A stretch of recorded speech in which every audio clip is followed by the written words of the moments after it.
Hello and welcome to BBC Ideas. It's me. In 2019, 87,000 hunters paid around $43 million for the right to hunt big game in Africa. The money raised was supposed to go towards protecting the animals they were hunting. So far, so good. Well, maybe. There is an alternative view that says that paying people to kill animals is wrong in principle, regardless of how much money it raises. And there are other arguments about whether it actually works as a conservation tool and whether it benefits local people. So today, we're going to look at whether regulated trophy hunting in some regions can generate funds and incentives to preserve wildlife habitat, or whether it undermines broader conservation and ethical goals, to hunt or not to hunt. Let's explore this question further. Some people would say that there are no circumstances under which it's okay to kill endangered species for fun or profit. The species has to be classified as endangered before any hunting is allowed. But even then, they argue that any hunting should only be done for reasons relating to conservation, such as to cull numbers where there is overpopulation or to manage predators that threaten livestock. This is known as anti-poaching, which aims to eliminate illegal hunting. Anti-poachers often take an emotional approach, focusing on the cruelty and criminality of poaching rather than its profitability. They also tend to see wildlife as belonging to everyone, not just those living closest to them. So they oppose trophy hunting because they think that it encouraged privatization of wildlife, meaning that the animals become seen as assets owned by a privileged few. These attitudes are often found in richer countries like the UK, where there's little tradition of hunting. But the opposite view is more common in poorer countries, where people rely on land for their livelihoods, and hunting is part of their cultural heritage. So what does the science say? One way to investigate the pros and cons of trophy hunting is to compare areas where it's legal with places where it isn't. This allows us to isolate the impact of hunting from other factors that might influence conservation outcomes, such as government stability and wealth. Now, if trophy hunting is good for wildlife, we'd expect to find more species and individuals in places where hunting is legal. But one study published in 2020 found the opposite. It compared sites across Africa, where trophy hunting was legal with those where it wasn't, and found higher species, richness, and abundance in protected areas. This is possibly because hunting causes direct mortality, reduces genetic diversity through selective breeding, and creates dangerous incentives for baiting animals or shooting mothers with cubs to get bigger trophies. A 2021 paper investigated whether hunting had affected the body size of African megafauna between 1990 and 2014. It found that populations where hunting was allowed got smaller, particularly after the introduction of quotas. That's when the number of animals a hunter can catch is limited.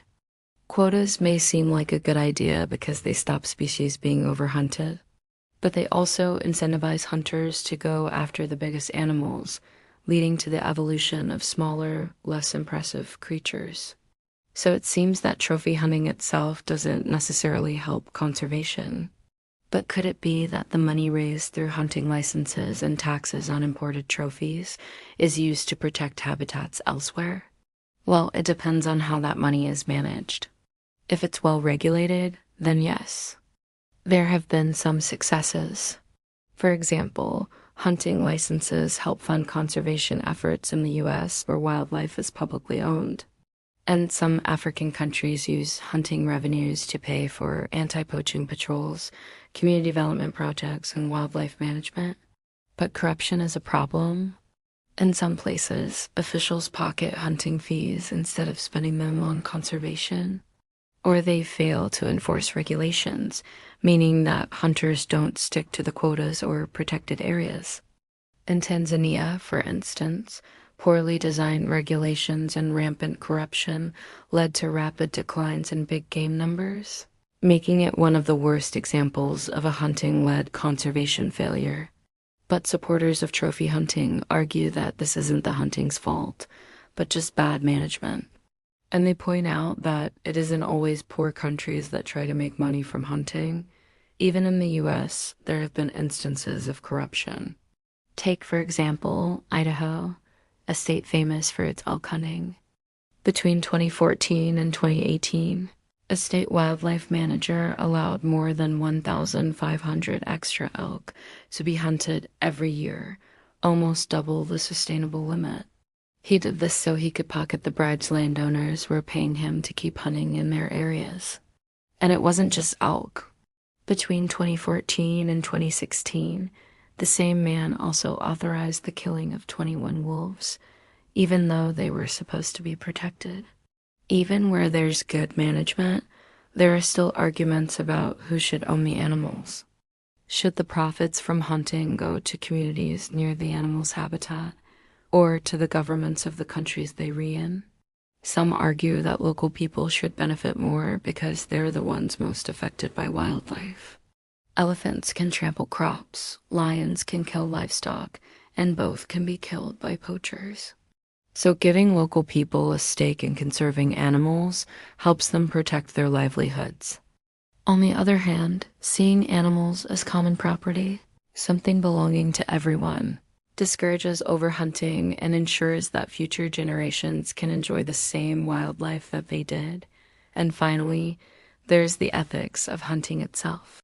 Is it ever okay to shoot an animal just for fun? This is another area where there's lots of disagreement. One argument against trophy hunting is that it commodifies nature, turning animals into mere products to be bought and sold. And some people object to the whole idea of treating wild animals like commodities.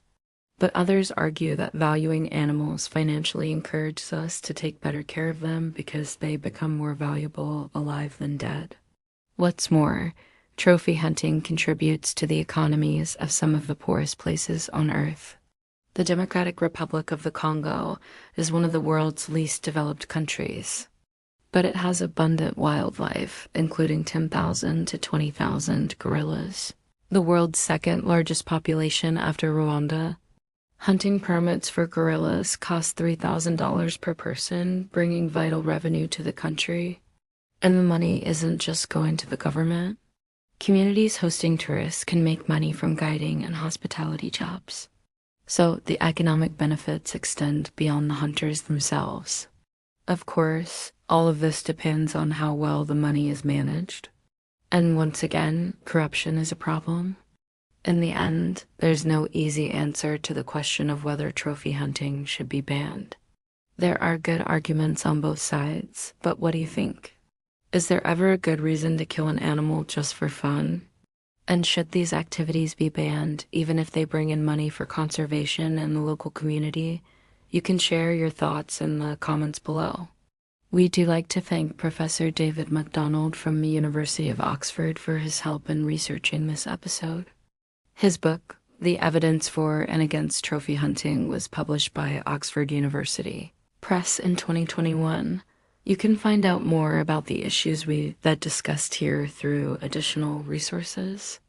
And if you like this episode, you might also be interested in our discussion on whether there's anything good about plastic. Thanks for listening.